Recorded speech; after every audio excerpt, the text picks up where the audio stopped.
this week we had the extraordinary and I would say disturbing spectacle of Betsy DeVos's testimony to become the Secretary of Education, her testimony to the Senate.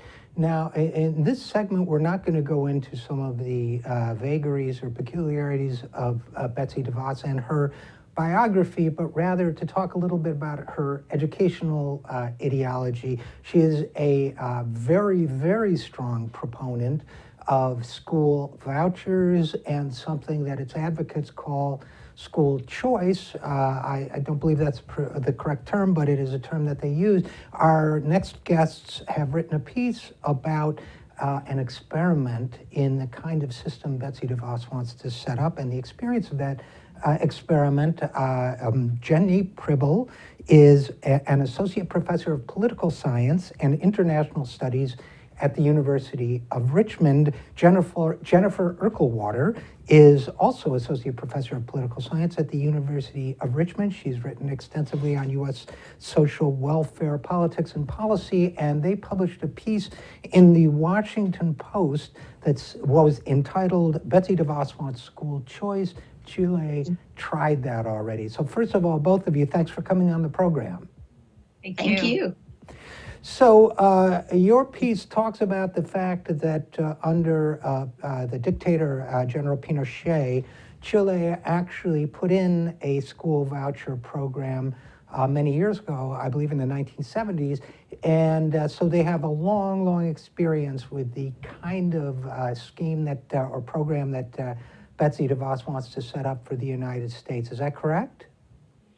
That's correct. The reform actually was in 1980. It was done by Pinochet, but in 1980. Okay.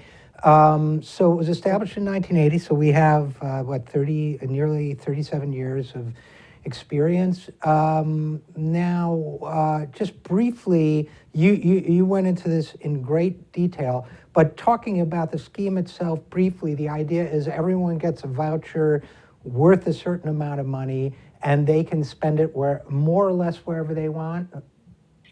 So the way that the Chilean system works now, following the 1980 reform, is that the state provides a per student, per hours, per day attended voucher payment, and that payment can be used in either a purely public school administered by the municipal local governments or in a private institution. With the catch being that those private schools up until 2015 could set their own admissions standards, could charge a co-payment to families, and were virtually unregulated.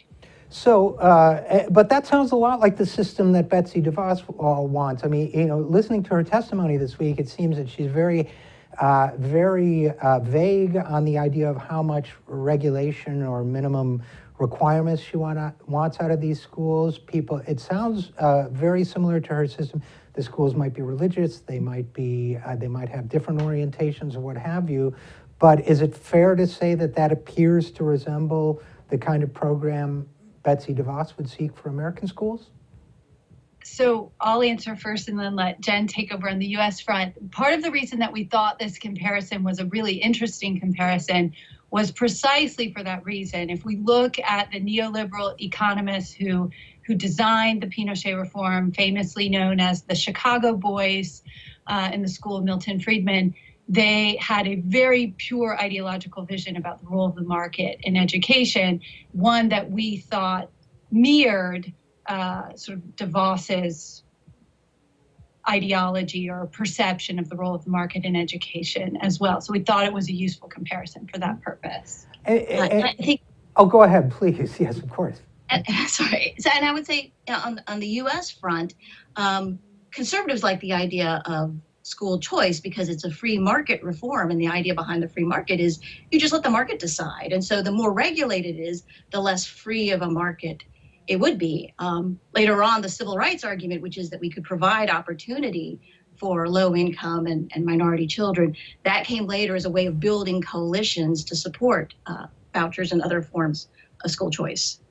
See, I would say, and I don't want to lead you guys into ideological thickets where you may not want to go, but you may agree with me or not, but it's my strong feeling that the whole notion of free market ideology, Jenny and Jennifer, is essentially a fantasy, that that this notion that somehow the free market cures all ills, especially when it comes to a social good like the education of our children, is basically a pipe dream. So I come at this, admittedly, it's based on some study and some experience and some reflection, but I do come at this with a little bit of a bias in that sense, so I'll disclose that right away. But what did you find in looking at the 35, 36-year experience of Chile? Well, so what we can see in the Chilean experience is, I think it's an important case because it is a case where there are so few regulations. So it's the purest form of trying out this kind of free market approach. And what we see is that it has the empirical research is somewhat mixed. There are a handful of studies that suggest that increased competition, slightly increased test scores, but especially in the private schools, less so in the public schools. The larger body of research really suggests that it hasn't had much effect on student performance as measured by test scores. But what overwhelmingly the research suggests is that it has generated new and durable and very difficult to address forms of inequality. And so leaving this to the market without regulation, what it means is that families who have the economic resources, the informational resources, who live in places where there are voucher schools where they can get their kids in, may be a little bit better off. But a large group of families who don't have those economic resources or those informational resources are unable to access those schools and are now left in public schools that have less funding because some of the funding has been directed to the private sector and have a very concentrated, hard to serve population, and so have a difficult time providing adequate services. And so I think, thinking about education as a public good is a very different way to think about it than as something that can be provided with a market-based solution.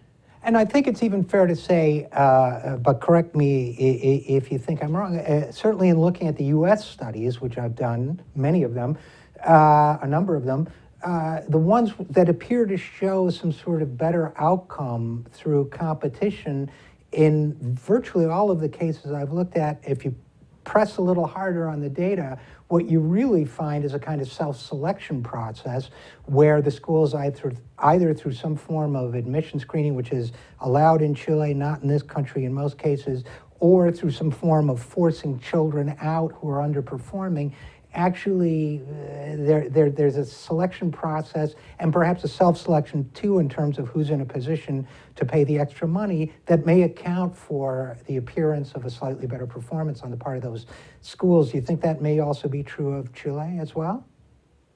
So in the case of Chile, it's quite clear that that's true. Studies of socioeconomic status segregation of schools show that in Chile, it's very, very high by international standards, and it has increased across time.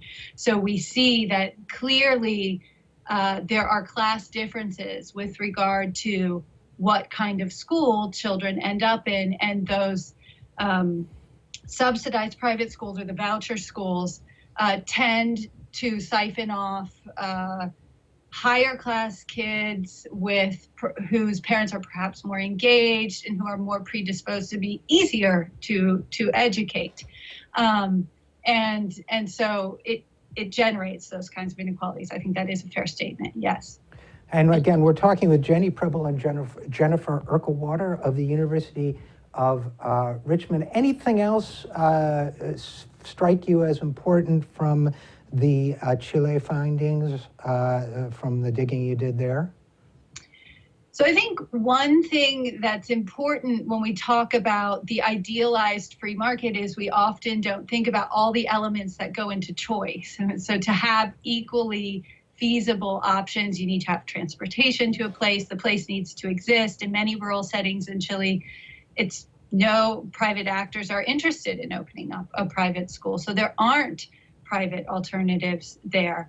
You need to make sure that there aren't the co-payments, there aren't the admissions standards, and so, to have many elements go into making choice feasible, and that is underscored by the Chilean experience. And I also think it's important to put the Chilean experience into context so that in the United States, we have lots of different forms of choice, everything from public school choice to charters to vouchers. And vouchers do happen to be the most controversial version of choice. And so anytime we start talking about school choice or looking at studies, I think it's very important to pay attention to what kind of school choice we're talking about and whether there are the kinds of supports that Jenny has mentioned built into that kind of program, which tends to vary from locality to locality. And something else I think is important from the Chilean experience is to think about how that initial reform has shaped the possibilities of improving public education in its wake. Because what we see is that initial reform puts in place a new actor, private schools that receive public funding, and those private schools have interests and skin in the game, vested interest to defend the lack of regulations, their ability to act as they would like to act, and that shapes the possibilities for reform afterwards. And in fact, what we see in Chile is it took essentially 35 years until some forms of new regulation were able to be put in place on these private voucher schools. Various iterations were tried during the 1990s and early 2000s, and they were resisted by parties of the right and by the private voucher schools. And so it really took a long time before the kinds of regulatory measures that perhaps make choice more feasible were possible. Right, because you're introducing a new political actor, and I think, and one with financial interest, and I also think that, of course, you're robbing the public schools of a considerable amount of revenue, which you pointed out. Maybe the last question, maybe for Jennifer Erkulwater, actually, since you've written a lot on U.S. social welfare politics. A lot of people back in the 70s and the 80s were the Chicago boys, being an example, were using Chile as an ideological model.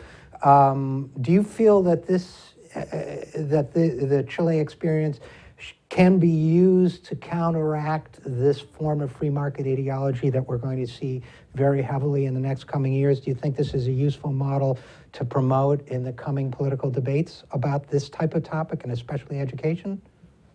I think it's always important to look at other countries that have tried some of the things that we're experimenting with.